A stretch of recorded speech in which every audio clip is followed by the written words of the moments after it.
ભોગ વિલાસ ખાવું પીવું ને સૂવું એ જીવન નથી. ધર્મનું પાલન કરવું એ જીવન છે. જો ધર્મ નથી તો મારું તમારું જીવન વ્યર્થ છે. આ તો ભગવાન 84 લાખ જીવડા બનાવતો તો તે બધું થોડું થોડું વધ્યું. હાથીની મોટી જબર સોંઢ બનાવી થોડુંક અમતું વધ્યું. ગધેડાના ઘોડાના કાન બનાવ્યા તો એમાંથી થોડુંક વધ્યું. ભેંસનું પૂંછડું બનાવતા હતા એમાંથી થોડુંક વધ્યું. એ બધું વધ્યું ને એના ડબ્બા ભર્યા. અને પછી એમ થયું હાલ ને કંઈક હું આમાંથી કંઈક નવું બનાવું, એટલે આપણને બનાવ્યા એને. એમાંથી બન્યા છીએ. 84 લાખ પછી વારો આવ્યો આપણો. પશુ ઘડતા માણસ ઘડ્યો અને ટૂંકા દીધા કાન. પૂછની જગ્યાએ મૂછ આપી તોય ભજ્યો નહીં ભગવાન. પશુ ઘડતા ઘડતા માણસ ઘડી નાખ્યો અને ઓલા બધાને અવડાવડા કાન આપ્યા, આપણને નાનું અમથો આપ્યો. અને ઓલા બધાને વાહે પૂછડું આપ્યું, આપણને અહીંયા છોટલો ને પૂછડું મૂછ આપી. પણ આટલી હોવા છતાં જો ધર્મ ન હોય તો ધર્મ હીના પશુ વીર નરાણામ. ધર્મ વિનાનો માણસ પશુ કરતા જરીકે ઓછો નથી, જરા પણ નહીં. ખાવું પીવું શું એ તો કોણ નથી કરતું? પ્રજા ઉત્પન્ન કરવી, ટાણે ખાઈ લેવું, સુઈ જવું, બધા કરે છે ને. મારે તમારે જોઈએ કેટલું કેટલું જોઈએ છે? એટલું જોઈએ. હું તમને હાલો હિસાબ કહી દઉં, તમારું હું હિસાબ કરું કેટલું તમારું કામ મારે કરવાનું. એક માણસ દરરોજ 2 કિલો ખોરાક લે. કેટલો? દૂધ, છાશ, શાક, સંભારો, કેરી, સલાડ, એ બધું થઈને 2 કિલો પેટમાં જાય. વધારે વધારે વજન કરજો, ક્યારેક કરવો હોય તો 2 કિલો જાય.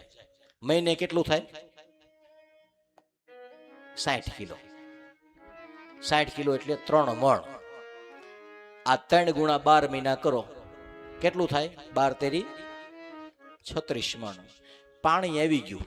એક વર્ષે મારે તમારે મૂળ 36 મણ બટેટા, ડુંગળી, પાણી, ચા, છાશ ને સલાડ ને કોબી ને ગાજર ને બધું થઈને એ બધું પાણી આવી ગયું એમાં.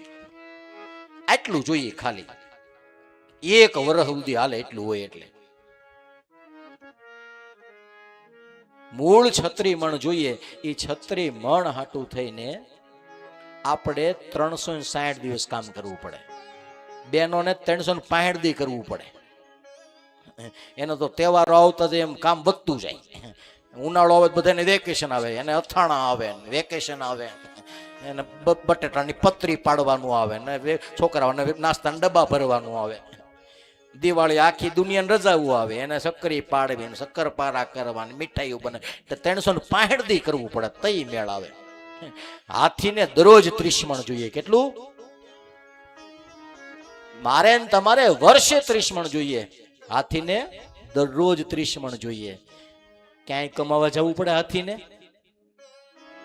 તો એને સારું છે કે આપણે? ખાલી ખાવામાં સુખ હોય તો એને મજા છે, આપણે તો ઉપાધિ છે.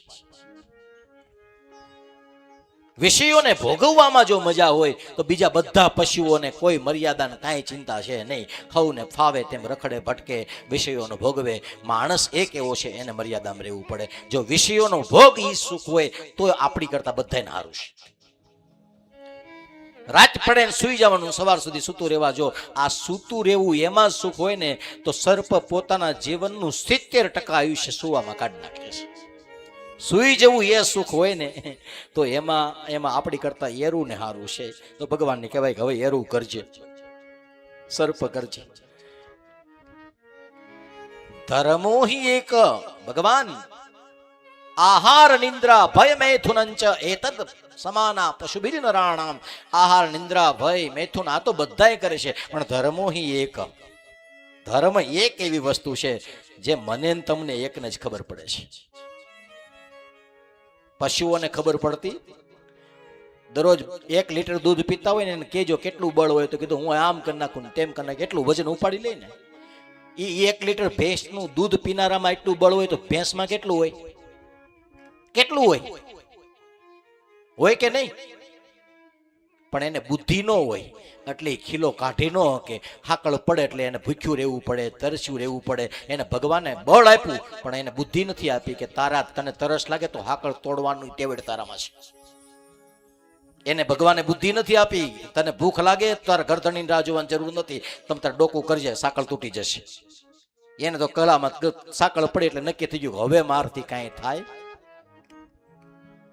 એટલે ભગવાન આવું સુખ છે ને એ બીજા કોઈ નથી આપ્યું. માણસને એકને પ્રેમ, લાગણી, સારું નરસું એનું ભાન આપ્યું છે. અને એટલા માટે ભગવાન નિરાત રાખવાની, ઉતાવળ નહીં કરવાની.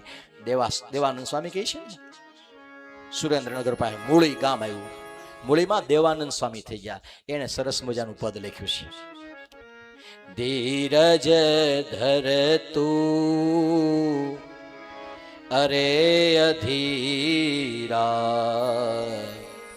ઈશ્વર આપે અન્ન જો ને. ધીરજ ધર તું ઓરે અધીરા, ઈશ્વર આપે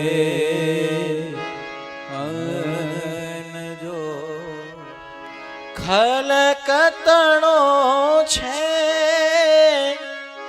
ખટકો પ્રભુને, સાચું માને મન જો ને. ધીરજ ધર તું ઓરે અધીરા, ઈશ્વર આપે આનંદો. ઈશ્વર આપે છે. દેવાનંદ સ્વામી કહે નિરાત રાખજો, ઉતાવળ કરતા નહીં. વારો આવશે એટલે તમારા ભાગ્યનું હશે એ તમને મળી જશે. દોડવાથી મળશે, આંચકવાથી, લડવાથી, રડવાથી, લૂંટવાથી, ભણવાથી નહીં મળે. જો ભાગ્યમાં હશે તો સૂતો જગાડશે કે લે તારા ભાગ્યનું છે.